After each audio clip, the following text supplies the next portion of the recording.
folks, how you doing? Dave McRae here. Good morning, ladies and gentlemen. The date today is Friday. Yeah, it's Friday. Friday, August the 28th, 2020.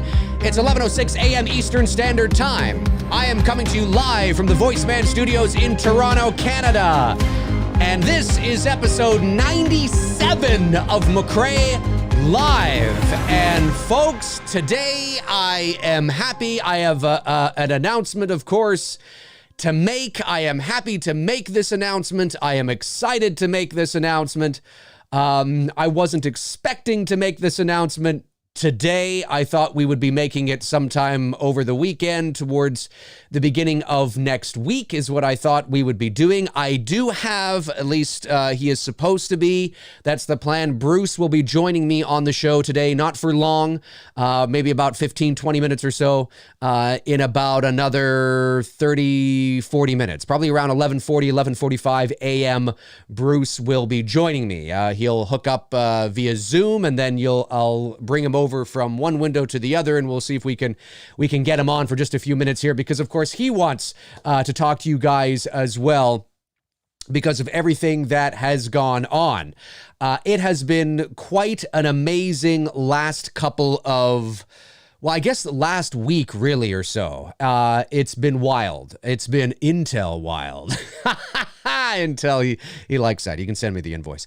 But in all seriousness, I am happy to announce that we have, let me just see here. Let me just see if I can get this over. 1 minute, guys. I should have prepared this. Okay, do that. We have achieved our goal, ladies and gentlemen. Now, hopefully my audio is okay. Can you just let me know if my audio is okay?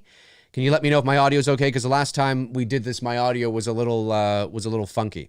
We have achieved our goal. Ladies and gentlemen, I am happy to announce that the Indiegogo campaign for It's Me, Billy, I literally still can't believe we actually did it. I mean, I knew we were capable of doing it. I knew it was possible that we could do it. I knew that the probability was, it was there. It was achievable. It was something that was achievable. And Intel, while I know what he's thinking right now, he's in the chat room going, you see, Dave, I told you. You see, you should have listened to me. You should have listened to me, you son of a bitch. No, but we achieved it. We are now sitting at $60,000, $60,915 Canadian dollars, which I think is about 46,000 something US, 101% of our production budget. And we still have about 5.5 days left in the campaign. Let me see if I can bring this over here. Actually, I think I have to do it from this screen here. I believe I have to do it like that. Yes, and then make that little transition. There we go. Okay, so it says 6 days there, but actually there's going to be, that'll change to 5 days in a few hours from now. So there's probably about 5.5 days left, barely in the campaign. And the perks are still available. The perks are available until the end of the campaign. When the campaign ends on September the 2nd or 3rd, that's when it's done. And you can't buy any more perks. But you can buy perks right up until the end of the campaign. And a big shout out to Frank Riker, one of our great moderators here on the channel, of course, who today snagged the last 2 dudes perk. Frank, thank you so much for doing that. Unbelievable. I for some reason, I didn't think that we were going to sell out the 2 dudes perk, but we did. And so Frank will be joining us on 2 dudes and some bullshit in the near future. I will discuss with Tony when we want to start sort of tackling that. We might be able to get, 1 or 2 in maybe before the end of the year. But we're sort of looking at, again, this is ballpark, right? This is all preliminary. These things can change. But we're looking at sort of maybe like the beginning of the year, like January, February kind of thing. But we'll see. It's possible we might be able to get some in before the end of the year. I just have to talk to Tony about it. But that's going to be a lot of fun to get Frank on the show. And of course, the 4 others who chose that perk as well. $60,915 Canadian, 101% of our production budget. And that also means, before I forget, I should say, tomorrow we have the Billy-a-thon, and then on Sunday we have the Two Dudes double feature, and everything raised from those two shows goes into the campaign as well. Now, you might be thinking to yourself, well, if you've raised your budget, why would you need more? Folks, let's not forget that Indiegogo takes a percentage of that. Let's not forget that there's contingency that is always important to put away, the unforeseen, the perks, the shipping, the receiving, all that kind of stuff. If we have a little bit of extra, that's that contingency. That's that sort of safety net that no doubt will be used when you're making a film. That's just the reality of it. So do not fret that if you want to buy a perk, you want to continue to help out, the more the better. And we also, of course, have that stretch goal, right? We have a stretch goal. If you remember on the campaign, now we don't have to get to that right now. I mean, we are good. We are locked in right now, which is really good. But having a little bit of extra over these next few days is really going to help with contingency and any unforeseen things that pop up, the shipping, the receiving, the packaging, the printing, all that stuff for you guys, of course, too. So just awesome. And any extra equipment that we will need as well. Maybe we raise a little bit more and we're like, well, you know what? We were going to get that generator, but now we can actually get this generator. And well, you know what? I thought we were going to have to settle on that light, but you know what? We actually can get this light now. Do you know what I mean? So there's a lot. It all goes back in, folks. It all goes back in. And so I'm just so amazed. I mean, I'm amazed. I'm not amazed. I'm amazed and I'm not amazed at the same time. I really didn't know how much we were going to raise and how well we were going to do. And just so you know, folks, you also raising the budget, achieving our goal with 5.5 days to spare. You've just pissed off every single troll on my channel. I just want to let you know. Now, they'll tell you they don't care. They'll tell you they don't care. Oh, I don't care. I don't care. I don't get this fucking movie I want to see anyway. I don't fucking care. Oh, yeah, they'll say that. But I guarantee you, when we first launched this campaign, they were all like, yeah, good luck, McRae. You just pissed them off. You just won. So I always find that kind of funny because they're out there. Because sometimes, there are people that just love to see the world burn, right? There are people that just love to see people fail because they're miserable with their own lives. They haven't achieved anything in their own life. They're too lazy. They don't want to work for it, right? They just want things to come to them. They don't want to put in the groundwork and the legwork to make things happen. And they're miserable in their own lives and they take it out on the internet because it's easy to do that. I mean, it's easy to do that. It doesn't take any sort of bravery or any sort of I don't know, what's the word I'm looking for? Like skill, maybe, per se, to just jump online and start running your mouth and being negative all the time and all that kind of stuff. And they do it. And I have no doubt that this is making them angry, let's say. I was going to say something else. I thought, no, I'm not going to say that. So, amazing stuff. I mean, when Bruce jumps on here in a little bit, he's going to have a lot to say as well. And like I said, with a little bit to spare. When you're running an Indiegogo campaign, if you can hit your budget, your target of what you want to raise, what you need to make your vision a reality, with a few days left to spare, that's amazing. That's amazing because then, like I said, there's that little extra that can trickle in that can really help with that contingency and other things in place that you want to do. Like I said, that extra generator or that extra light or now, you know what? We can rent this camera, not that camera. You know what I mean? Like all those little things, play into it. And so to have a few days left to spare is awesome and amazing. I mean, just looking at that number, 60,915. I just got a notification in my ear that, 101%. It's just wild. Wild, folks. Unbelievable. You are amazing. Thank you from the bottom of our hearts. I know, like I said, Bruce is going to have something he wants to say as well when he comes on here in a little bit. And our 3 actresses may have something they want to say too. Now, that won't be live on the show here today, but they may have a message for you guys as well. Hopefully they can get them to me. I don't know if they're watching. No rush, ladies, no rush. But hopefully we can get those to you over either later today or tomorrow at some point, because I know that they'll want to say something to you guys as well, because they're so excited. And our last table read we did, man, I can really feel the chemistry. I mean, there's a natural chemistry between these 3 already. And again, folks, remember, this is a short film. So it's not a feature-length film, right? So, we have to keep that in mind. But the chemistry between these 3 is palpable and is there in the table read. And by our 3rd table read, you could really feel the flow and the way they were adding color to their characters and adding nuance. It was just so great. It was so great to see. And I just can't wait to work with them. It's been a long, interesting journey being able to, being in development on a film during a pandemic, and folks, again, the goal is to go to camera at the end of November. That's the goal. But we have to be prepared that things can change. I mean, there might be a second wave with COVID-19 that shuts everything down, and then obviously that's not going to happen. And then we'd have to push the schedule probably into early next year. We're hoping we don't have to do that. Canada, thankfully, has been pretty good at flattening that curve. There are still cases, but they're very minimal. I mean, in the province of Ontario, I think we're averaging about 80 to 100 cases a day. But there's about 15 million people in the province.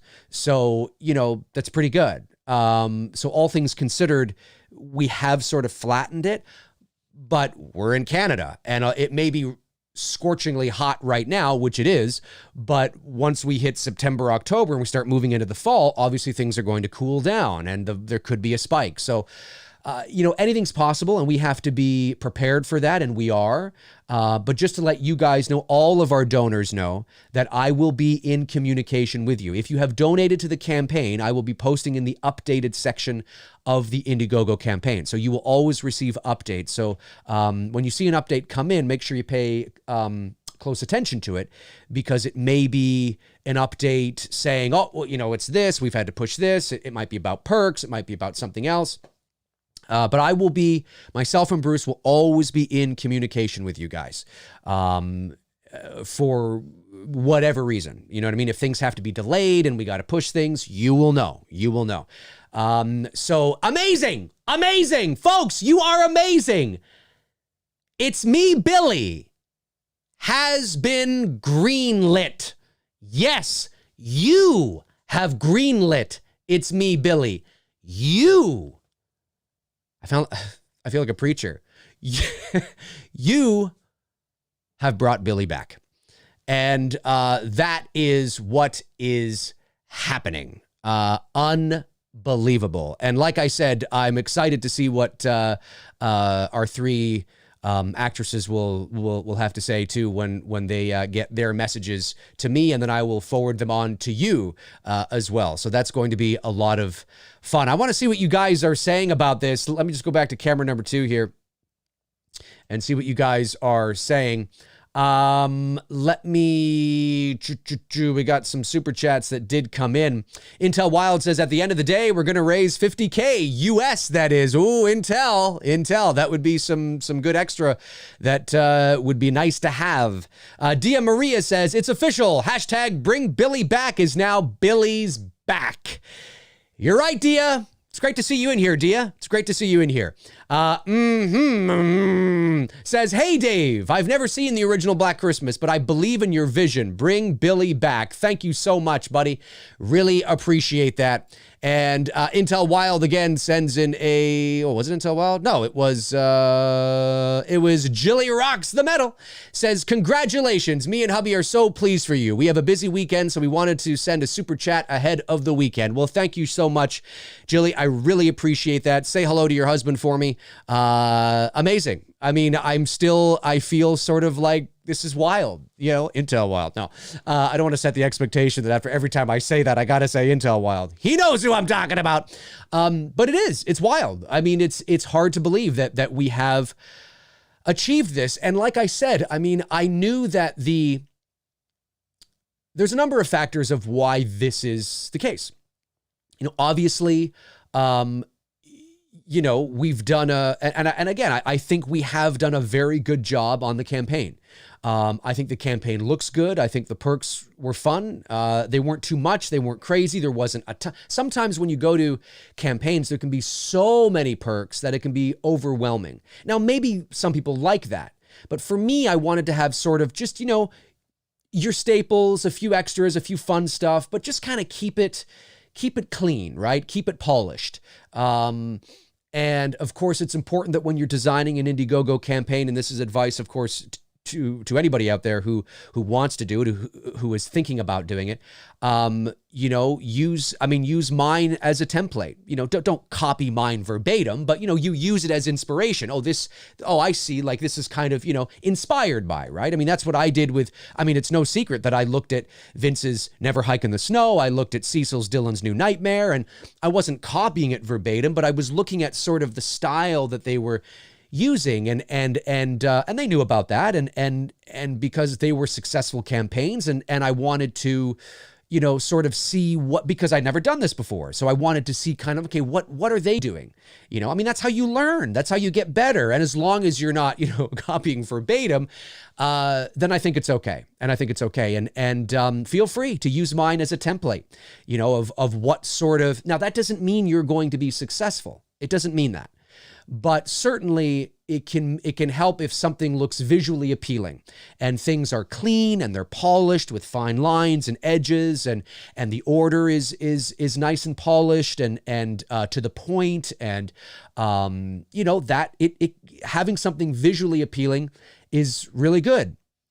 Another thing that you have to keep in mind too is I don't consider myself a big channel. I'm not a big channel. I have almost 20. I guess I'm at 21. I think I'm going to hit 21.7 thousand subs or something like that. I mean, I'm not tiny, but I'm not like, 100,000 subs or anything.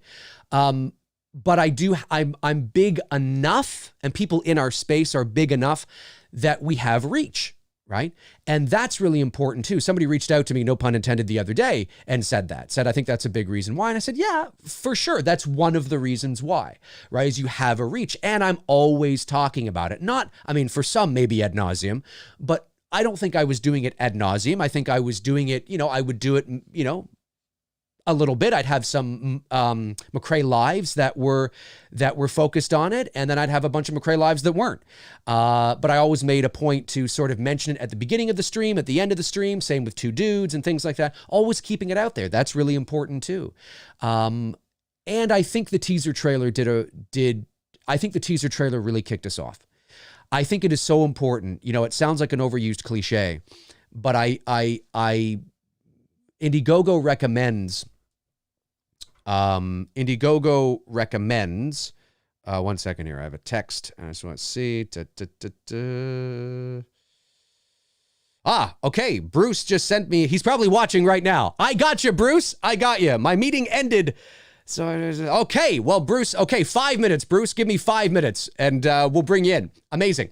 I think those are one of the things is that I think the Indiegogo teaser really helped. And it says on Indiegogo, they give you advice, and they say that campaigns with video always tend to statistically do better than with campaigns that don't. And, in our video, we wanted to be a teaser. And we thought that was important. And it's not lost on us that Bruce, obviously, myself and Bruce work in the industry here in Canada. We have access to certain resources and connections that the average person may not. It's not lost on us. We understand that. But I think it is important that when you are, starting a campaign, you have to create hype, and you want to get people on board. And with our teaser, we wanted to say, imagine this, but with $60,000. You know what I mean? And set a tone and set a feeling and a vibe, you know what I mean? And shoot it as professionally as we could. And I think we did I think we did a good job. So that's part of it as well, right? You know, and hyping people up, getting people to believe in you. People have to believe in you. It's not just about the project. They have to believe in you. And I think that's what is the most flattering at the end of the day, is because if you don't believe in the person, or if you don't believe in the team doing it, it doesn't matter how cool their teaser looks. I mean, at least for me, I can't speak, for everybody, but for me, it doesn't matter, and I think what is so humbling and flattering and sometimes gets me choked up is this 60,000 here doesn't just say that you believe in the project. It says that you believe in me, that you believe in Bruce, that you believe in us. And you believe in us to bring it to life in the ways that we said we're going to. You've donated your hard-earned money to make this a reality. And that is the most humbling, flattering part of all this. And sincerely, that's what always reminds me that there is also a great responsibility in this too. And again, that doesn't mean everybody's going to like the product we put out. There's no guarantee that you're going to like the movie, but obviously you've given us the green light to go do the best we possibly can. And having this kind of money allows us, to rent the equipment, and to shoot on the cameras that are going to allow us to deliver on the vision that we want. And that's what it really comes down to. But I'm floored by this, and so it is. It sometimes there's moments where I'm like, I wish I don't know what to say. And you know me, I mean, I'm very rarely at a loss for words. So, but yeah, I mean, anyways, let me bring Bruce in here. I don't know if he's waiting yet. Let me see if he's waiting. He's not there yet. He will be here soon. And we'll bring Bruce in here and then we'll talk back and forth about it as well, because I know he has some things that he wants to say. And I'm sure whatever he says, I'll be able to we'll just talk about it and we'll talk to you guys, maybe answer a few questions. I don't know how long he has. He said his meeting ended a bit early, so he might have a bit more time than I initially thought, maybe 25 minutes, maybe, I don't know. I think before it was 15, but we'll see. He's a busy dude, working in the film industry every day. So we'll see how much time he has. But I mean, just really humbled by this, but yeah, if you're looking to build a campaign, be smart about it. Don't rush it. Make sure you have video. If you can shoot a teaser, something that sets the tone, if you can have you talking to the camera about your project, cast interviews, and you let the chips fall where they may. But again, I think one of the big reasons is the Indiegogo teaser. I mean, it was picked up by a lot of the big horror online publications. That obviously helped too. But also because I'm on here every day and I'm talking every day and my videos are being watched every day. And that's not lost on me. I mean, that's a big reason too. It's out of sight, out of mind. When you're on here doing this every day, like I am, well, not every day, but almost every day, and talking about it, it helps. It's a lot of work. Guys, it's a lot of work. I mean, here's the most important piece of advice that I have for those who are starting a campaign, maybe you've just launched a campaign. It's a fine line. You don't want to be annoying, even though I'm sure to some people I may have been, but you want to do your best to not be annoying, but you don't want to be out of sight. When you launch the campaign, that's when the real work begins, really, at the end of the day. You don't just launch the campaign and then just go, okay, well, it's there. I mean, go, support. No, now the real work begins. You know what I mean? Because now you got to talk about it. You got to do, Billy-a-thons. You got to do two dudes, double features. You got to, have guests on. You got to, promoted and cross promoted and keep talking about it. And it's a lot of work. There's a lot of groundwork at play.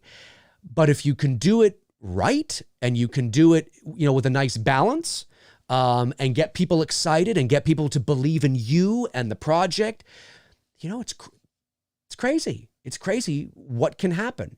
And what's really exciting, anyway, I can't say that. That's a spoiler. I can't say that. I was going to say something like, no, I can't say that. What am I doing? I'm so excited.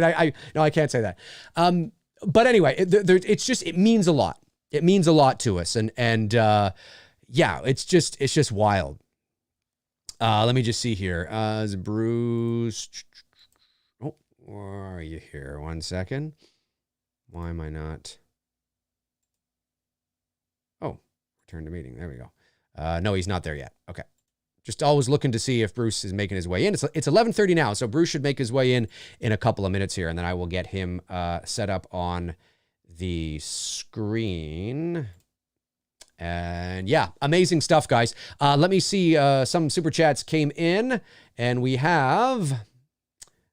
a few of them. David Lee Barron says, thank you, David. Says, yay, congrats. By the way, I got the first screening perk. Amazing. It's going to be awesome to see you at the screening, man. It's going to be awesome. By the way, folks, there are still about, I think, 34 advanced screening perks still available. I think there are. So make sure you check that out if that interests you. Frank Riker says, will more money to the campaign include the Dave McRae dancing to Thriller deleted scene? Yes! Yes, definitely. Thriller. Yes, absolutely. Frank Riker follows up with, I told Blum you met your goal and he was so excited for you. He asked Universal to delay Kills another year that you'll hear from his lawyer. Jason Blum, if you are watching, anybody from Universal, if you're watching, this is for love. This is not for profit. This is for love, and this is for the fans. And I think they'll be okay. I think they're like, yeah. I mean, if we were raising a couple of $1 million, well, then I think there'd be a bit of an issue. But I think we'll be okay. Mark Williams says, I woke up today and checked the campaign page to see the goal was reached. Then Hallelujah started playing in my head. Congrats. Thanks so much, Mark. Really appreciate that. Yeah, I woke up this morning. I don't know what time it went in. I think the individual, and I don't know if he wants his name mentioned, but the individual who made it happen, crossing the threshold of 60, I think it happened in the wee hours of the morning. And I woke up early this morning to get prepared for my day. And I looked at my phone and I refreshed the page and I was expecting to, I think we were at like 58,500 something, 97%. I was expecting maybe to see 98%, like maybe we had hit like 59,000 or something. And I saw 60,000, like 100 or something. And I'm blinking and I'm like, what? Seriously? Like, holy shit. Amazing. Real Reveals sends in a fist bump. Super, what do they call those? Super photos? Not super chat, super images maybe? I don't know. Fist bump to you, buddy. Genesis Knight says, are you still going to do the 2 It's Me Billy themed shows? Yes, absolutely. Congratulations, Dave and Bruce. Cannot wait to see what you both bring to life. Thank you so much. Yes, tomorrow, 1 o'clock p.m. Eastern Standard Time for 3 hours, Billy-a-thon number 2. And then Sunday night, 6 o'clock p.m. Eastern Time.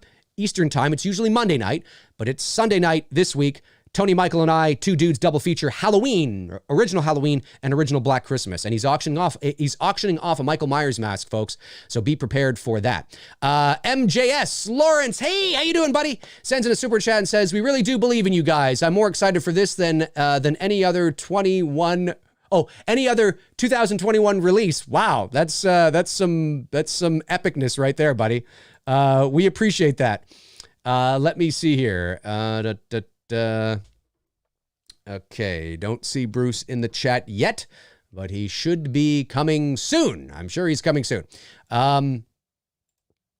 Amazing. Frank Riker says $6,000 worth of NECA toys. Yeah, can you imagine? Yeah, we start selling. No, we can't do that, unfortunately. But Robert Thidoff says, could Blumhouse shut production down if they think this movie will hurt their brand? Well, I mean, any studio can shut a production down. I mean, you know, New Line, if it's still, I think it's still New Line has the rights to Freddie, right? Is it? No. Sorry, that's up for grabs now, I think. Anyway, anybody can shut anybody down. But I think what's happening with studios now, as long as you're not raising an enormous amount of money, you know what I mean? Like you're not raising, you know, $2 or $3 million. I think generally if you're raising like $100,000 or less, the studios tend to be okay. When I say okay, I mean that, you know,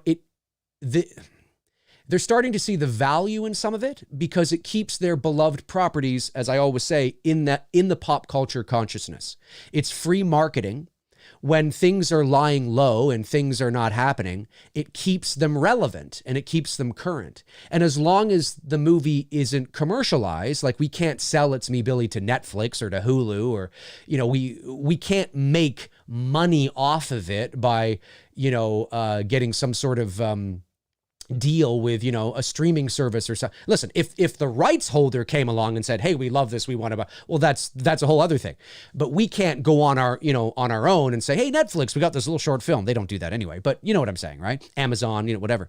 We can't do that. And as long as we don't do that and it's up on YouTube, but it's not monetized and it's there for by the fans, for the fans, you know, from what I'm hearing, again, anybody can do anything, but from what I'm hearing, you know, they tend to be like, okay, cool. You know, all right. Like, as long as it's this and it's this and it's this, and it's not this, and this, you know, okay. You know, and you know, I mean, we'll see, you know, fingers are crossed because we're really excited about it.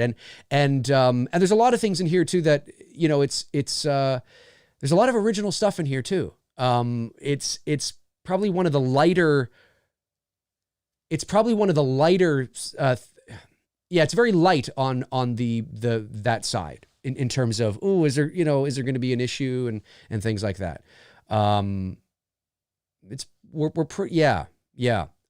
I mean, anybody at any time could do anything, but generally with what's going on now, they're kind of like, okay, like as long, like if we raise like $6 million and we had a crew of like 130 people, and then it might be like, well, hang on a sec here.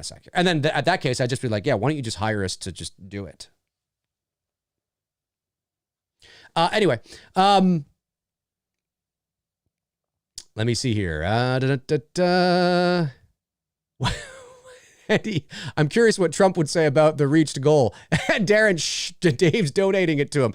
That's right. Dave's donating me the total. It's fantastic. It's tremendous. Whatever it is. Okay, let's see if Bruce is in the chat. Has he made his way in here? Let me see. He has. Bruce has. I will admit Bruce now, and we will get him in here. Okay, let me see. Let me go over to the other screen, and let's see if I can get Bruce in here. 1 second, folks. Okay, there he is. 1 second. Let me get Bruce.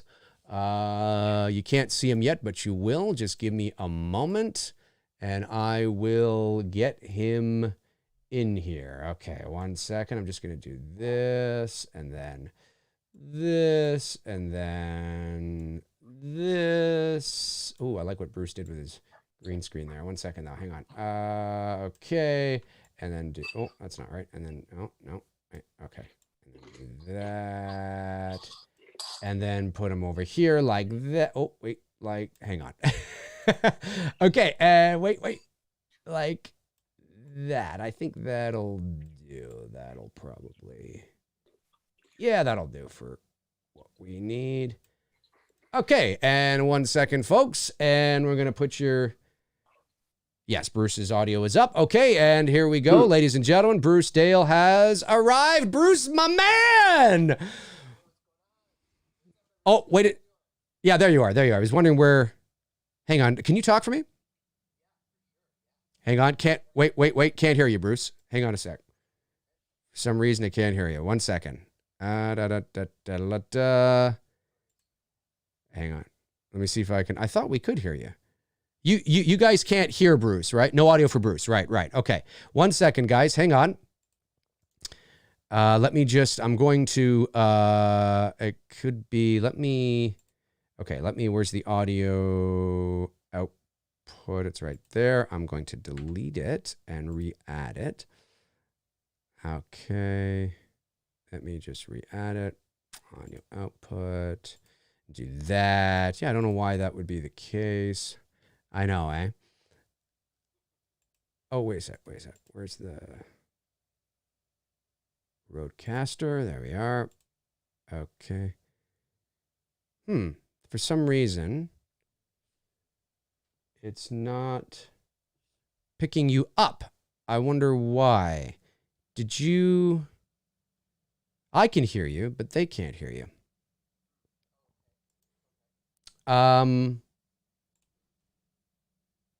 Yeah, you should be... wait.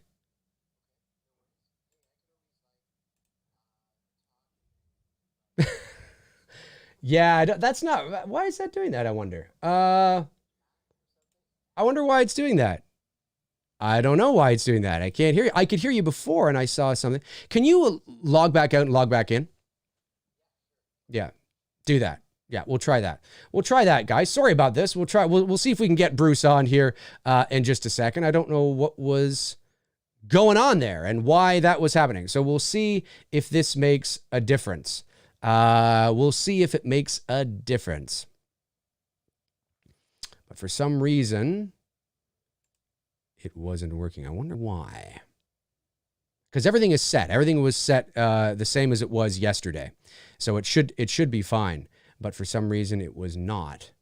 So I actually might bring him in maybe. If I do it, I wonder if I do it this way. If that would work. I appreciate your patience, guys. I appreciate your patience in this. Just give me a sec here.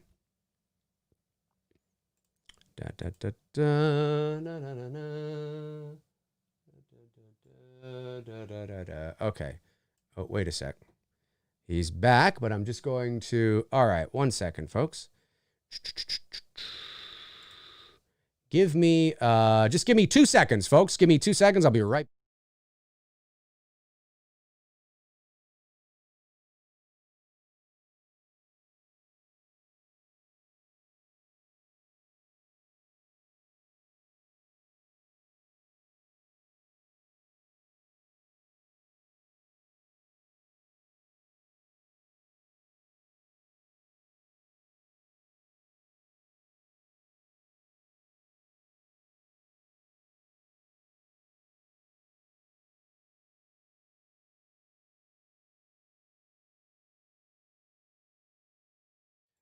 Okay, I'm back on. I just want to see if we can get Bruce back here.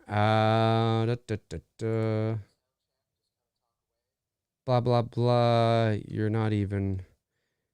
Okay, 1 second. Right, exactly. Okay, 1 second. Let me just... I don't know what's going on, man.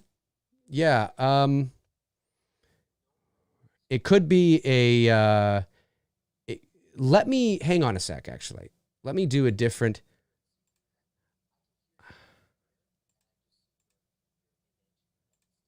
Yeah, that's fine. But we're live right now. So I'm trying to... but you're not on. So what? Yeah. I know. Bruce is laughing at this. No, the mute's not on. Right. That's right. No. That's right. He's not laughing at me.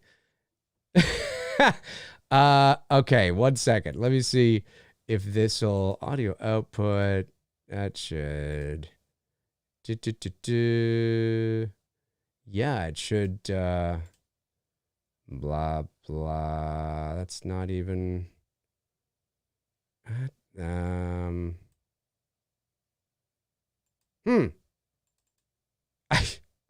I don't know. I have a feeling it's because of, I don't know why it's doing that. Maybe, I don't know why it's, yeah, I'm not sure why it's doing that. That's too bad though. Let me see. If I, yeah. Yeah, Bruce says hi to everybody. He definitely he's saying hi. He's saying hi to everybody. No, there's no mute on. Everything's on. Everything's fine. I can hear him, but I don't know why you guys can't. It's very sort of strange, and I don't know if it's because of the software needs to close down, open up again, which obviously I can't do because I'm live.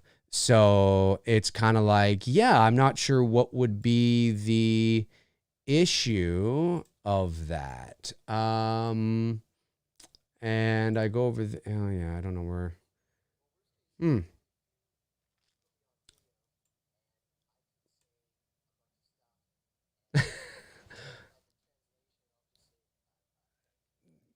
Yeah, well, I would rather not do that. I think that would be like, that'd be kind of, yeah, I'd rather, yeah, it'd be kind of weird. Yes.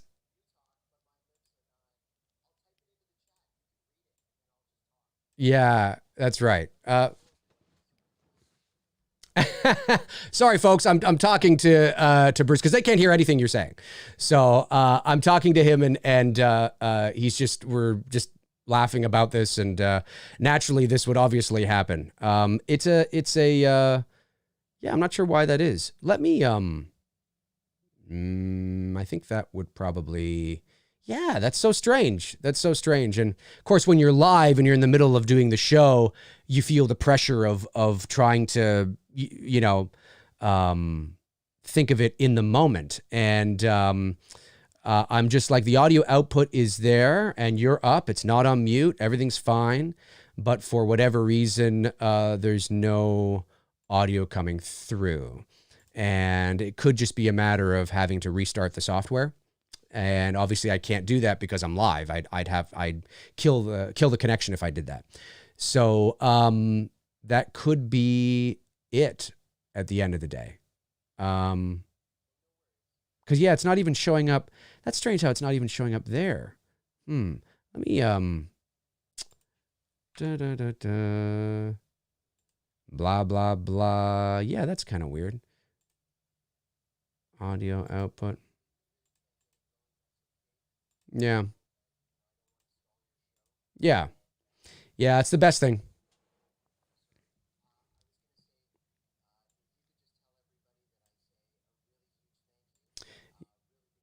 Yep. We'll do that. For sure. Bruce just said to me that he thanks all of you very much. He just thinks it's amazing, the love and support that we have received. He is excited about the Billy-a-thon tomorrow. He looks forward to seeing you guys tomorrow on the Billy-a-thon, as many, of course, of you that can tune in. And he is just so appreciative of what we've been able to achieve and the feedback and the response to this campaign. He shares the same thoughts that I have. And I apologize for not being able to bring Bruce on. I thought I was going to. We were working on it, but I think sometimes with software, things can get mismatched, and it could be a codec issue. And if I've had this happen before while I've been preparing for shows, an input isn't working. And I'm like, why isn't that working? That's so strange. And then I'm not live or anything. I just restart the software and it's fine. And I think that that's probably what's happened. The problem is I'm live now and I can't restart the software.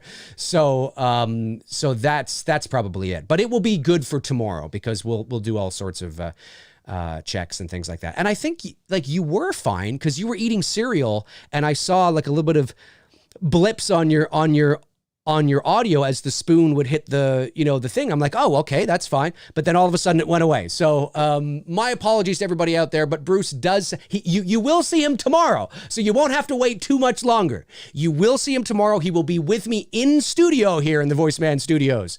And so it's just, he just wanted to tease you guys. He just wanted to tease. This is all a big plan. This is all a big master plan. Right. It's all a big master plan. So yes, my apologies. Technical things happen. Sometimes it's out of our control. And if there was a way to restart the software without losing the connection, I would, but unfortunately there isn't. So, so Bruce, yeah, man, thanks so much for at least attempting and trying. Any last things you want to say before you exit, and I'll translate? He just says, again, thank you. And he looks forward to seeing everybody tomorrow. Amazing. Amazing, Bruce. Thanks so much, man, for trying to come in. I'll continue on here. And yeah, I'll see you tomorrow. I'll see you tomorrow. You're coming over like what, around noon, I guess, something like that? Okay. Okay. All right. I will see you tomorrow. Okay. All right. All right. Cheers. And I think that's it. Yeah. My apologies, folks, for not being able to bring Bruce in. Like I said, there's two, in Wirecast, there's obviously, inputs and outputs, and things like that. And sometimes it happens. Sometimes it happens. There's nothing you can do. I mean, you guys know me. I mean, sometimes I go live and you don't hear me and it's like, what the hell's going on? You know what I mean? Sometimes it happens. I do have a system. I mean, because I do a lot of work, you know, in terms of audio and mastering and voiceover. I have all sorts of, you know, software and equipment that is hooked up to my computer. So sometimes maybe there's a driver or a codec that gets sort of, you know, hits another one. You know how it goes. You know how it goes.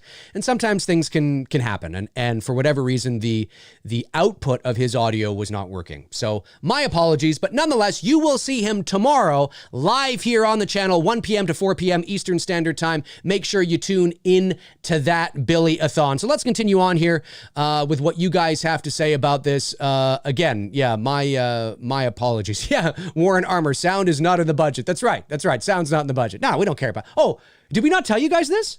Oh, It's Me, Billy is a silent film. No, yeah. I'm just kidding. Relax. Just kidding. Just kidding. You know, somebody somewhere went, what? I love you guys. Let me see. Let me go back to the live. Where are we here? I just want to see if any super chats came in. I don't think any did while we were doing the issue. No. Okay, good. I just want to make sure I didn't miss anything. While we were handling the technical issues with Bruce. I always hate that too. I always, you know, for those of you that do this kind of thing, it's always disappointing. And I don't know if Bruce is still watching, but it's always disappointing when you run into a technical issue when you're live, because you feel the extra pressure, right? Because you're live. And there have been many times where I've tried to go live and there's something wrong and I'm like, you know, and you feel that pressure because you have, you know, 150 people that are watching you live and you're like, what's going on, right? And then, but if there weren't 9 times out of 10 when the show ends and you then attend to figure it out, you can figure it out like that because you don't feel the pressure, you know? But it's always frustrating when you can't figure it out. There's always this euphoria that comes over you when you're live and there's a technical issue, usually with audio, right? And you solve it live within like a minute or two. And you're like, okay, cool. And here's Bruce. So what's going on? There's always like, yeah, I did it, conquered it live. You know, couldn't do it today. Oh, well. Darren Sand says, I think he's more Cocoa Pops, Frank. Who you talking about me? And Bruce. You're talking about Bruce and his cereal. I don't know what he was eating. I have no idea. I'm assuming it was cereal. I mean, it's 11:50 something here in the morning. It could be cereal. I know he had a meeting this morning. So he was probably just finally eating after that. Simon says, Dave, you probably feel the same now as how Spielberg probably felt while making Jaws. It's what we don't see is what scares us. Well, I think when Spielberg landed Jaws, I was probably a little more euphoric than this, but I would say that, well, you know me, I'm a huge proponent of that, you know, the theater of the mind and that kind of thing. And some people have reached out and asked me, is It's Me, Billy a slasher movie? Like, is there going to be a lot, you know, blood and guts and gore and stuff? And I'm like, well, no. Like, I want people to have realistic expectations. This is not Friday the 13th. This is not even Halloween. This is not, you know, A Nightmare on Elm Street. Yes, obviously people die. It's a horror movie. That's not a spoiler. But it's not we are honoring the original Black Christmas by making a film in its vein, in its style, stylistically. And that was very important to us because those kinds of movies you don't see much anymore. And we wanted to honor, it's not just a fan film, it's a tribute film. I mean, that's what fan films are, but we are really honoring that legacy and that style. Are we, is it going to look more modern? And are we, well, sure, yes, but we want to have that style there. So I just want people to have, it's not like people are going to be stabbed and cut open and blood spurt all over the ground and, heads twisted off. And it's not that kind of movie. It's not Jason Voorhees, if you like the original Black Christmas for all the reasons that we like the original Black Christmas, the mood, the atmosphere, the slow burn, the creepiness, then you'll probably enjoy that aspect of this movie. But again, it's a short film. We have to remember it's not like 90 minutes long. But I could see this movie being 30, 35 minutes, maybe something like that. It might be a bit longer. It's not going to be an hour, but I mean, it might be a smidgy longer. It all depends on when we get into the editing room and we start to cut it and piece it together, whether or not, we feel, because again, it's a pensive sort of slow burn, some shots, you milk certain things, you linger on certain things, building that, of course, not at the detriment of pacing, but you want to sort of build that atmosphere and that mood. So yeah, it could easily be a film that's, even though the script is 23, 24 pages, something like that, the film could easily be 30, 35 minutes. It depends. It all depends, but it's not like an hour or anything like that. I mean, that would be really stretching it. We'd have to really linger on shots like uncomfortably long. Can really tell they're just trying to fill the time here. Let me see. Jason Nike says, hey, Jason, one of my great moderators. Congratulations, Dave, and thank you everyone who helped Dave achieve his goals. Yes, thank you to everyone who has made this a reality. This is amazing. Truly. I mean, it is. It's wild.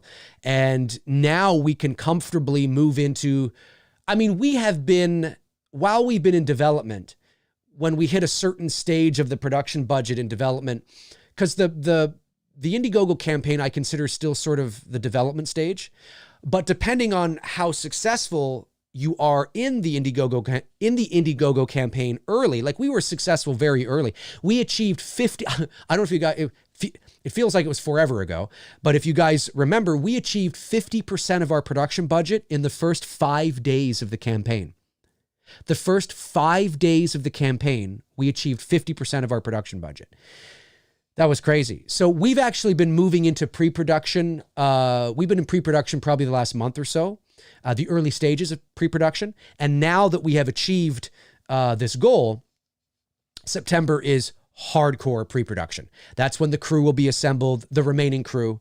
That's when, we start, diving into that and having the extra meetings and really solidifying things at this point. And it's just really exciting. We already have, there are certain crew members that we're already going to be speaking to, that we're really excited about. And we hope that they'll be able to come on board. It all depends on, their schedules. It all depends on, a number of factors. But certainly we're excited to be talking to them as well. Great stuff. Great stuff. Gypsy Warrior says, Dave, what would you say is the biggest difference between writing and directing? Well, writing is very hard. Writing and directing. I mean, I've never directed a film. It's always been my own little sort of, fun shorts and things like that. This will be the first time that I'm directing a professional film, because that's what it is. I mean, it's a fan tribute film that can't be commercialized or anything.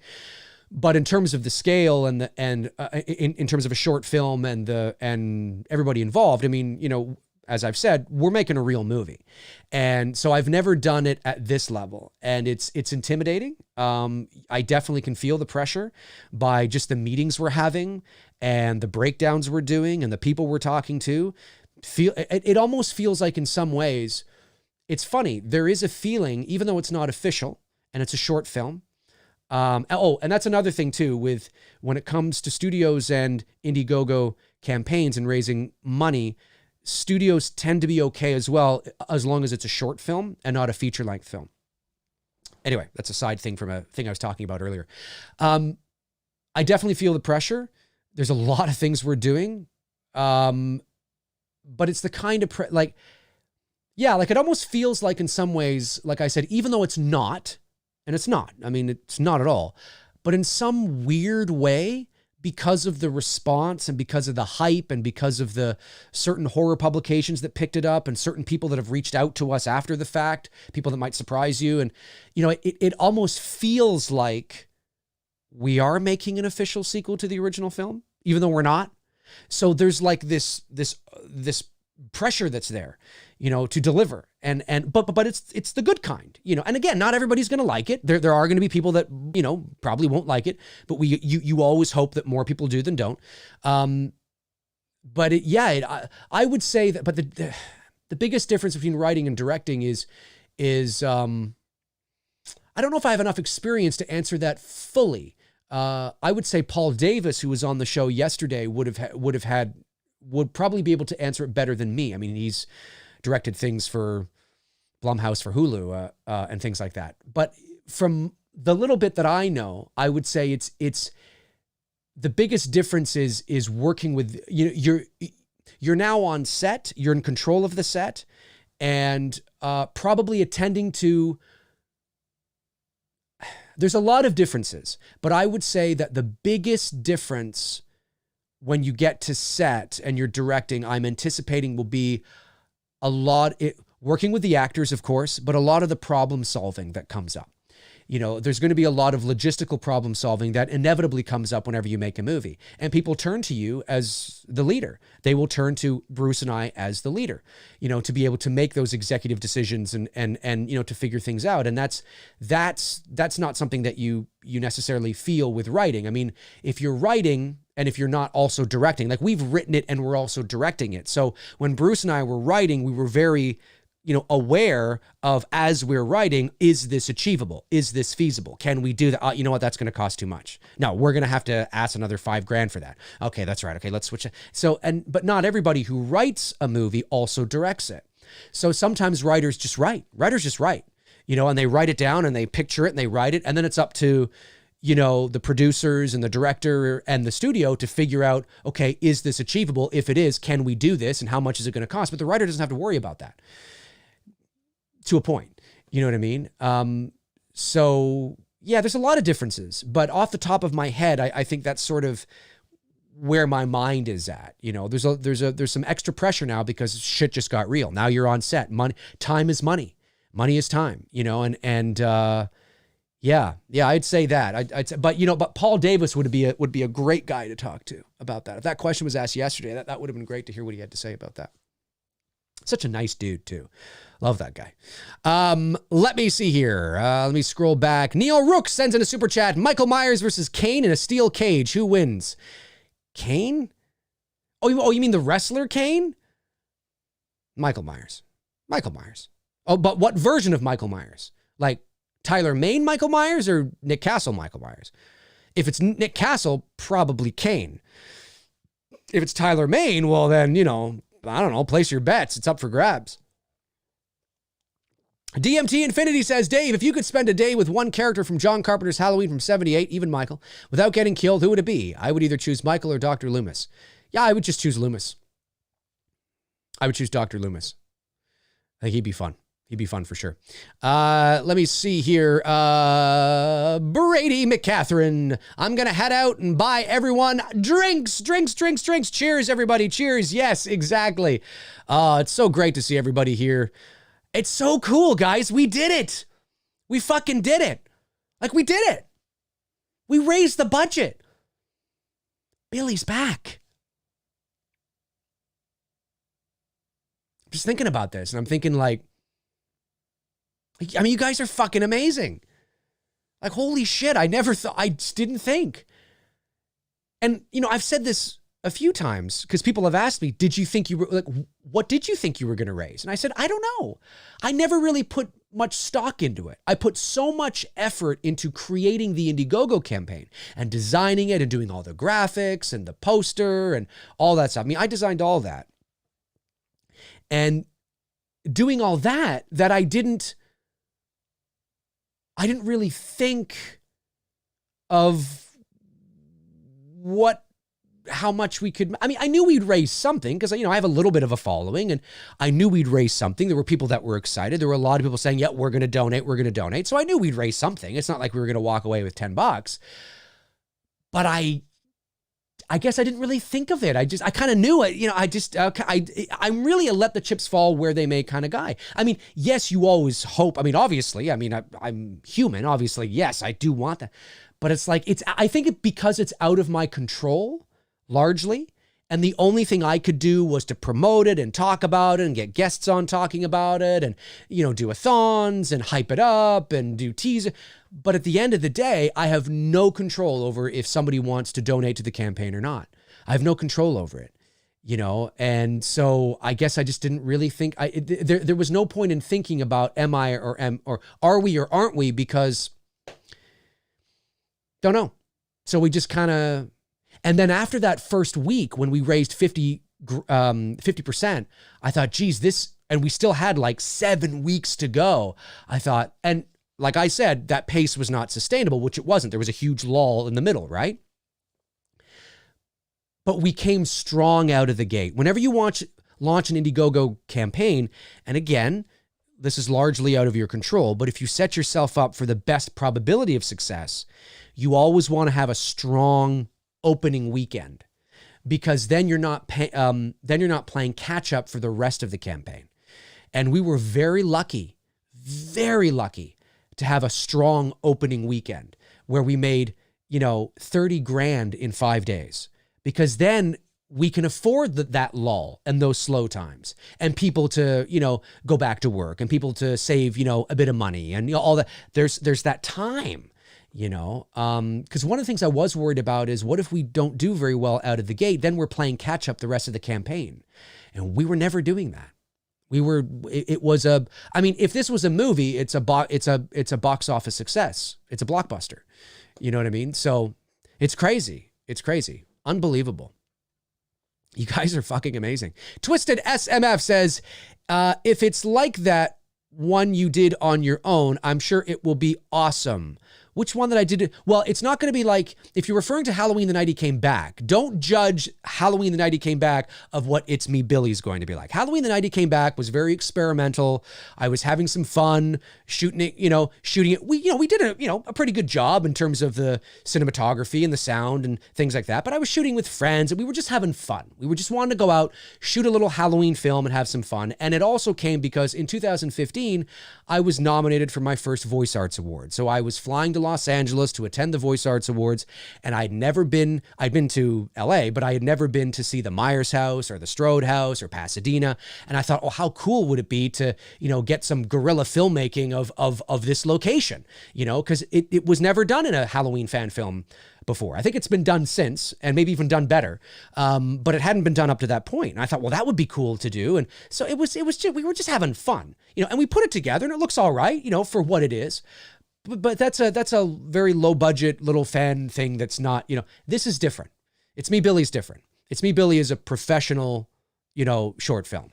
And when I say professional, I mean everybody who's involved, the cast, the crew, the cinematic camera that we'll be shooting on, the lighting package, the locations, everybody involved are professionals working in the industry.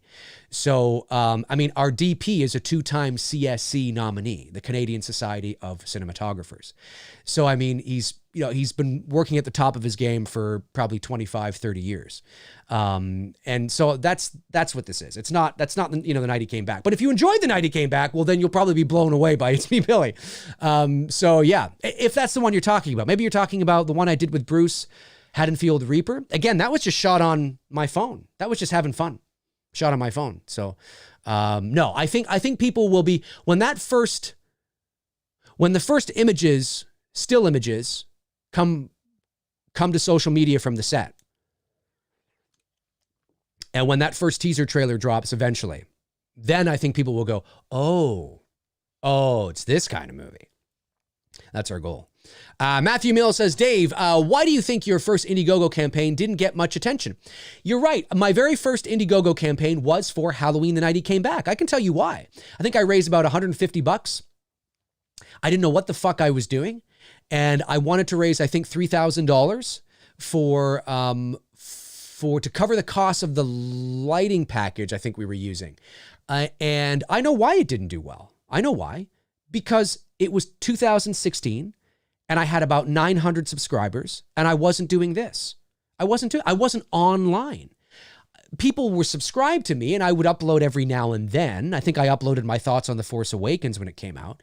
And, but it was largely just little Halloween things. I didn't have the following I do now. I didn't have the reach I do now, and that's largely why. Nobody saw it. Nobody went to the campaign. Nobody cared, and that's why. That's why. Fast forward 4 years and, 20,000 subscribers later and being on other channels and meeting people who, now it's the reach, right? One of the big reasons why you will be successful is because of your reach. One of the big or, so it can be both, and it can also be or. You've created a movie that is so awesome that most people love that they're ready to support you for the sequel. Hashtag Vincent DeSanti and Never Hike in the Snow. Vince raised over $100,000 US for Never Hike in the Snow. Now, I don't think, I can't speak for Vince. I'm going to have Vince on the show, by the way, on Tuesday, because that's the day that his trailer drops. He's coming on the show.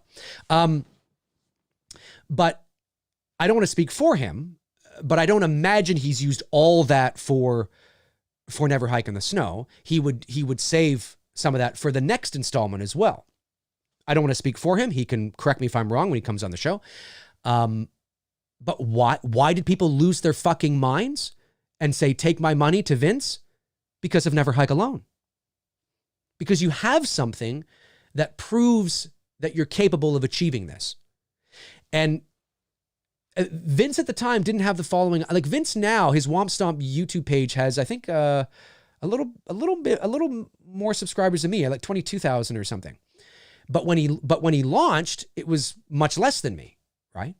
So your reach is very important, and what you have to show somebody as your pitch. And if it's something visual, like our Indiegogo teaser or Vince's Never Hike Alone was his pitch essentially for Never Hike in the Snow, it can do wonders. So yeah, that's why. I mean, in 2016, no one knew who I was. I always say, you probably heard my voice 1,000 times, but I wasn't on YouTube. I wasn't doing stuff. So nobody cared. Nobody knew. Nobody came a knocking because it just fell on deaf ears. But you fast forward, I was going to say 20, you fast forward to 2020, things are a bit different, right? Things are different. So always keep that in mind, that if you are somebody that largely does not have a following, and it also depends on how much you're asking for, right? That's important too. If you're asking for $5,000 or $10,000, that may be achievable. If you're asking for 40, 50, or 60, and you have no following whatsoever, well, then you better focus on your video, and you better focus on your teaser, and you better focus on that, because that is your calling card, because nobody knows who you are, right? So yeah, it's there's many different variables. I mean, Vince can talk to this probably better than I could, because he's already into his 3rd or 4th campaign. So, but it's been a learning experience. I've learned a lot. I'm glad we've done it, and I'm glad we've been successful. So it always bodes well to be a successful producer in that regard, to have that, and even Cecil Laird. I mean, Cecil didn't achieve his whole goal. I think he got close to 80%, but I consider that a success. I do. There's a point in a campaign where you look at it and you go, well, even if we don't make it, this has still been a really big success. And I think Dylan's New Nightmare was a huge success. I really do. I really do. 100%. I'm not just saying that. I really, really do. Like if we had only achieved 85% of our goal, I would consider that a success. And I'd be on here saying, guys, we did it. It's a huge success. It's always better, of course, if you can achieve it. But certainly, yeah. And being successful on Indiegogo is not easy. It's not easy. It's not easy. You know, it's not. But yeah, no, that's why, man. That's why. That would be why. Okay, let me see here. SPC Bird 317-1993 says, "Hey Dave, congrats on the funding, bro. Thank you so much. Happy for you. Have you seen a train to, is it Busan? I've heard of this movie. If it's not, it's a must see. And if you have thoughts, congrats again. Thank you very much. I haven't seen it. Is that how you say it? Because I thought it was. Let me just see here. Oh, that is how you say it. Let me get the correct pronunciation on this. There we go. The correct pronunciation on this is. Let's see. Busan. That's right. So I was right. Busan. No, I haven't seen it, but I know the one you're talking about, and I'll have to check it out. Edwin Sordo says, I thought your name was Edwin A. Sordo. Maybe you changed it. Make sure marketing doesn't spoil the movie in the trailers. Trust me. You will not be spoiled in the trailers. I know how to tease you. So much so that you'll wish. Oh, no, I was going to say something dirty. That's not good. Howard D says, bought the Blu-ray package. Happy to help, Dave. Thank you so much, Howard. Really appreciate it, man. Cordell sends in a $4.99 super chat and says, super impressed you raised the money mid-pandemic for a smaller IP like Black Christmas. Congrats, Dave. Billy is back. I agree. That's what's so wild. I mean, we're in the middle of a pandemic. We delayed it. We were going to delay it even further. Like, this Indiegogo campaign was going to be launched in April. And we didn't because of everything going on. We didn't launch in April. We didn't launch in June. In April, not in May, not in June. And then July rolled around. Things were beginning to get better. And I said to Bruce, and we're like, do we wait? Do we not? We're like, fuck it. Let's do it. Let's see what happens. And there was a lot of rumbling. There was a lot of hype, and I'm like, maybe because, yeah. And we did it. But we didn't know what was going to happen. And it's crazy to think that we launched it in the middle of a pandemic. We were successful for an IP that did anybody want a Black Christmas fan film? I don't think so. Was there a demand for it? I don't think so. And the crazy thing is that most of the donors have come from the US. So you can't even say that, it's a Canadian movie. That's why. I had a conversation with Vince the other day and he was like, it's a Canadian film. People are excited. And I said, I agree, but the vast majority of our donors have come from the US, ironically. And that's also because about 80% of my viewers are from the US too, which is strange. If you think about it, I'm based in Canada, but only about, I think it's 4 or 5% of my viewers are Canadian. Funny enough. Yeah, most of my viewers are from the US. So there's that too. Let me see here. Patrick Anderson sends a super chat, says, way to go, team. Now start talking the sequel. It's me, Billy Strikes Back. Please don't. I thought it was Return of the Billy. But anyway. David Lee Barron. Thank you, David. Says, just saw The Mist for the first time ever. That ending, what the fuck? Oh my God. The Mist is amazing. The Mist is amazing. If you guys have not seen The Mist, you've got to check it out. And I think that was probably one of the only movies in my memory. I rented it. I remember I rented it because it came out in 2007. And I remember I think I rented it. And I remember watching it. I was living in a different place where I am now, still in the GTA, which is the Greater Toronto area, but I wasn't like right sort of where I am now. And I remember watching it. And I remember it's one of the few movies that I can think of that something happens in the movie or it ends in a way that my jaw literally opens. Like it goes, I was so surprised. I was like, no way. If you guys haven't seen The Mist, I don't want to say it, but one of the greatest endings in horror, one of the greatest endings in movies. And I think if I'm not mistaken, I think the studio wanted to reverse that. Didn't want to go with that ending. And I believe Frank Darabont, the director, said, listen, I'm not going to do this movie unless I get to do that ending. So they agreed. I think that's the story. I wish Frank Darabont would direct more films. Frank Darabont, the director of The Mist, The Green Mile, The Shawshank Redemption. He did The Majestic. And that's it. He's done in terms of directing, he's directed television. He's written for television. I think he's even done some Walking Dead shit too. He's always working. He's always doing things. But I wish he would do more feature films. I wish he would write and direct more feature films, because he's directed, I mean, look at his, it's insane. Insane. Shawshank, Green Mile, The Majestic, and The Mist. And that's it. In terms of feature-length major motion pictures. He's done a lot of directing in television. But it's crazy.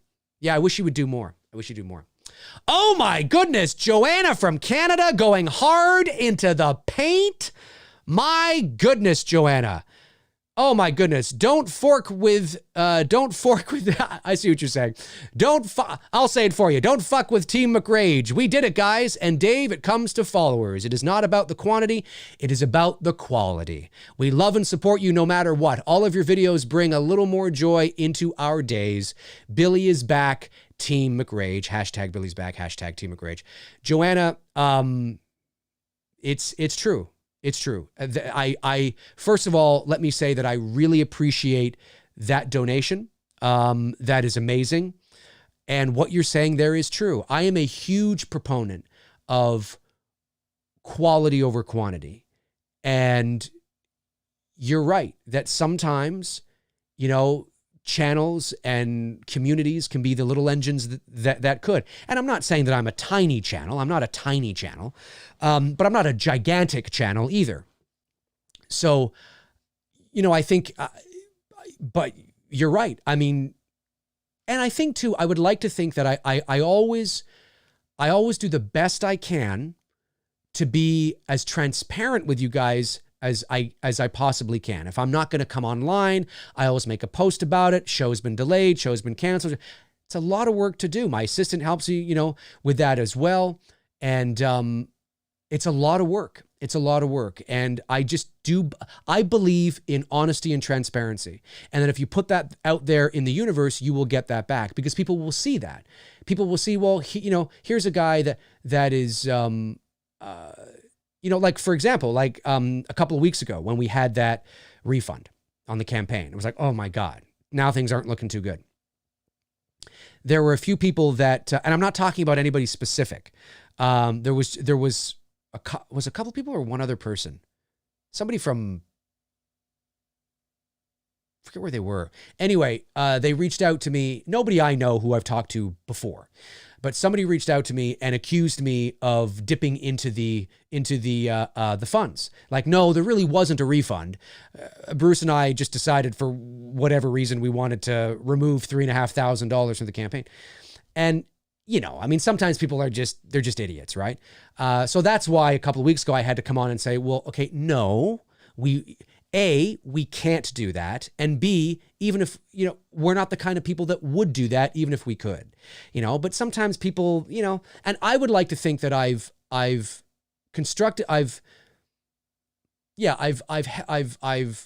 presented myself on this channel and to you guys in a manner that has earned your trust and that has earned your respect, in that regard, into the things that we talk about. Like I remember that I was so fortunate to be able to see Halloween 18 at the world premiere at TIFF, which was 6 weeks before it was actually released.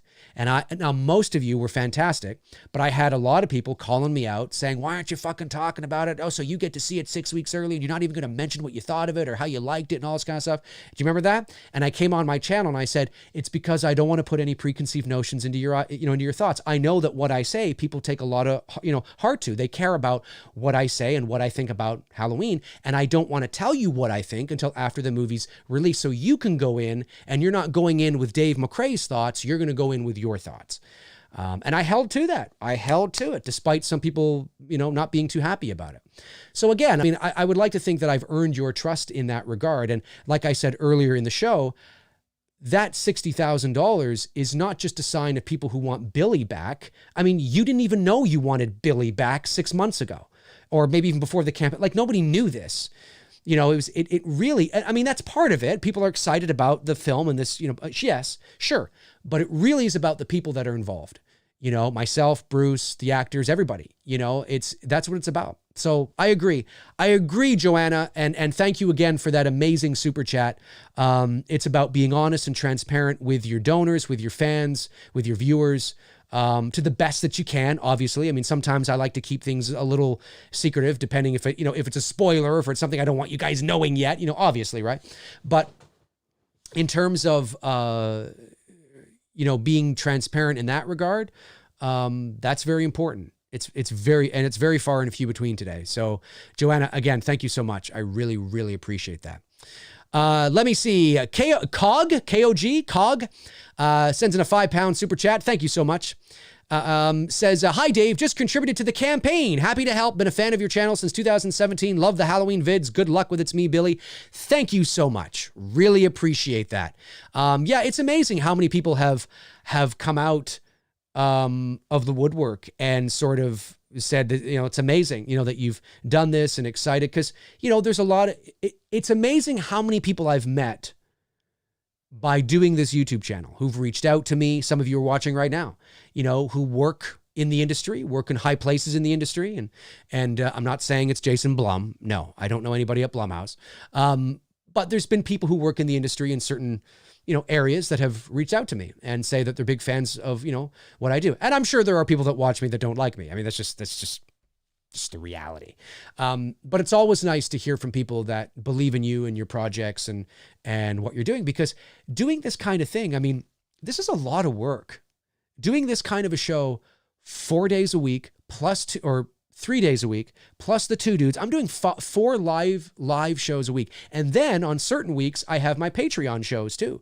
So there's some weeks in the month where I'm doing 6 live streams a week. And you know me, I mean, they're like at least an hour and a half, 2 hours long all the time. It's a lot of prep, a lot of work, a lot of time. I love doing it. I love hanging, with you guys, but it's a lot of work too.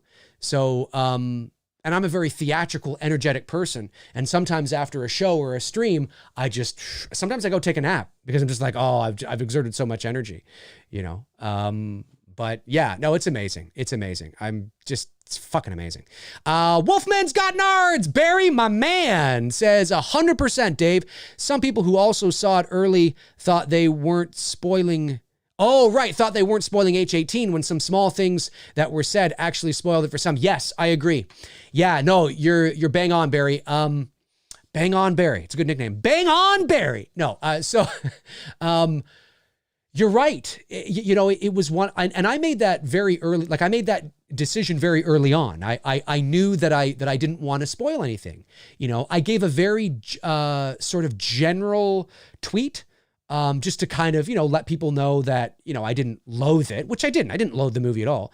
But I didn't want to spoil anything. And I remember the vid. I remember people like, oh, come on, what the fuck? Oh, come on. I'm like, I don't want you. Because if I tell you, like, if I start saying all this, you're going to go in expecting that. So, and I'll do the same thing with Halloween Kills. If I'm fortunate enough to see Halloween Kills before most of you, for whatever reason, primarily probably because it may or may not premiere at TIFF again, maybe next year. Who knows? I have no idea. But if I am in the same position again, I will do the same thing. I will watch the movie and I will make a general sort of comment and I will hold my thoughts until you guys get to see it. Because, that kind of thing is very far and few between now. Everybody knows everything about everything before they go see it. And I want you to go see it knowing just as much as I did when I walked in, which was nothing. You know what I mean? So, yeah, no, I agree. Wolfman. Let me see. Chris Baber. Hey, Chris says, damn, Joanna just bitch slapped that super chat button. I love it. Congrats on your goal, picking up my perk this weekend. Thank you so much, Chris. Really appreciate that, buddy. I like that. I might use that. Oh, look at that. Like a really hot, like maybe on tomorrow's a-thon, I'll be like, oh, so-and-so just bitch slapped that super chat. Oh, Chris gets royalties. That's so funny. David Lee Barron says, what are your thoughts on David Blaine? Yeah, I think he's cool. I like David. I mean, anybody that, whether it's Chris Angel, David Blaine, David Copperfield, anybody who can, I prefer, I like the illusions more than I like the feats of endurance. I mean, what David Blaine is doing and what he's done and what he's doing now with the whole balloon thing that's YouTube original or whatever. I mean, it's amazing. It's amazing. I wouldn't do it, but am I going to watch it? Well, yeah, it's amazing. But there's something about, his magic and his illusions and Chris Angel. It's just fun to watch. Oh yeah, come on. Who doesn't love magic, man? Who doesn't love magic? Do you believe in magic? Yes, you do. Let me see. What do we got going on here? I want to make sure I didn't miss any super chats. I don't believe I did. No, I did not. Okay. Great to see 157 people watching. That's awesome. Yeah, folks, we have you. Well, not we. I mean, because if we didn't raise the money, it wouldn't. You've greenlit It's Me, Billy. You've done it. Not us. Not us. And it's so cool because it's like, that's pretty fucking cool, man. It's pretty cool. It's great stuff. Sarah Carter. Great to see you, Sarah. Says, David Blaine is doing something crazy, some crazy stuff lately. There we go. Some crazy stuff lately. Yes. Love it. He's come a long way from Street Magic. That's right. Street Magic. Yeah, was that like late 90s, early 2000s or something like that? Something like that. He's done some shit that I didn't even know he did. Like there's some things I'm like, oh, I thought his last like feat of endurance was like this, and he's done like 3 or more since. And did you know that each letter in David Blaine is the first letter of his feat of endurance? He's actually, so if you put like DAVID BLAINE, I think, yeah, BLAINE, the first letter of each of the first letter in his name. So like, for example, like you have, like V is vertigo, right? When he did that. And, can't remember the others. What are the others? Anyway, go look it up. It's pretty cool. I didn't learn this until like the other day. I was like, oh, that's smart. So every feat of endurance he does is the beginning of it. And that's on purpose. Like he actually talked about that. I thought that was actually pretty cool. I thought it was pretty cool. Darren Sand says, David Blaine stick himself in a box of ice and nearly die. What's special about that? I can stick myself in a box of ice and nearly die. Big deal. He can hold, you know what's crazy is that he can hold his breath for like, what is it, like 5 minutes or something ridiculous like that? Maybe even longer. It's insane. It's insane. Yeah. Sarah says, did not know about that. Yeah. He was, I forget where I saw it. Maybe it was on I think I saw one of the trailers or something for his balloon stunt that he's going to do. And I think he showed it on that. And I was like, oh, I didn't know that. Each letter in his name is the beginning letter of each one of his feats of endurance. Yeah, it's pretty cool. Interesting. DMT Infinity says, Veda Cam. Yeah, Veda's, I think she's out there sleeping. All right, we'll go for just a couple more minutes here, and then I have to take off. I got some work I have to do this afternoon and then prepare for the Billy-a-thon tomorrow, getting all the graphics up and everything.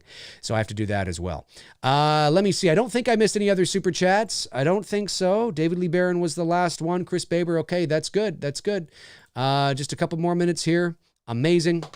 Johnny Melancholy says, hey, Dave, glad we can help and make this dream a reality. Can't wait until the advanced screening.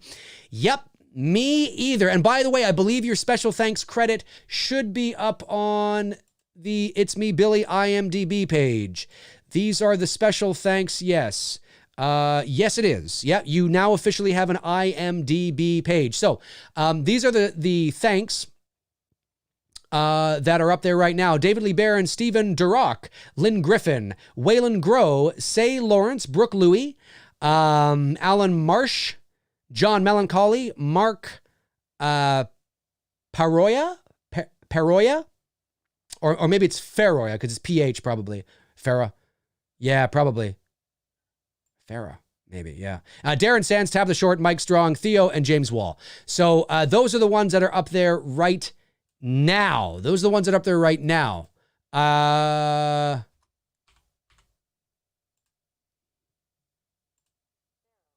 Yeah. Okay. It's okay. I see. It's pronounced Pharaoh. Is probably how it's pronounced. Pharaoh. Okay. Just wanted to make sure. Because there's a different spelling on that. So, Mark Pharaoh. Or is it Farah? Maybe it's Farah. Anyway, nonetheless, those are the special thanks that are there. If you've purchased a advanced screening package and your name is not there, send me a message and we'll get it up there. You will have an IMDb page because that's part of the advanced screening package.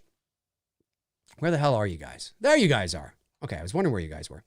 David Lee Barron says, I learned my street magic from him. Oh, you do street magic. That's pretty cool, my man. That is pretty cool. Pretty cool indeed. Okay, folks, listen, that is going to do it for me for episode 97 of McRae Live. I want to thank my moderators, Darren Sands, Frank Reicher, Tabitha Short, Jason Knight, for doing what you guys do, and all the super chats that came in today, of course. Thank you so much. And thank you to Bruce for at least attempting to come on. If you're just tuning in, we tried to have Bruce on, but we were having audio issues, so we just decided to there's a little bit in the middle of the stream there where you'll see us kind of having a good laugh about it. But Bruce will be on the show tomorrow, the Billiathon from 1 p.m. to 4 p.m. Eastern Standard Time. Bruce will be with me in studio here, so make sure you tune into that. That is tomorrow afternoon. And the Two Dudes and Some Bullshit double feature, just a reminder, 6 p.m. Eastern Standard Time, Sunday. We're watching the original Halloween and Black Christmas, and Tony Michael is auctioning off one of his Michael Myers masks to the highest super chat of the night. Everything raised goes into It's Me, Billy. So you may want to tune in for that. You guys are amazing. Thank you so much again for being a part of this amazing journey. The journey has just begun. It's just begun, but this is a milestone that we needed to achieve, and we actually did it. Folks, we actually did it. So in the meantime and in between time, I will talk to you guys tomorrow. Cheers. Oh, wait a minute.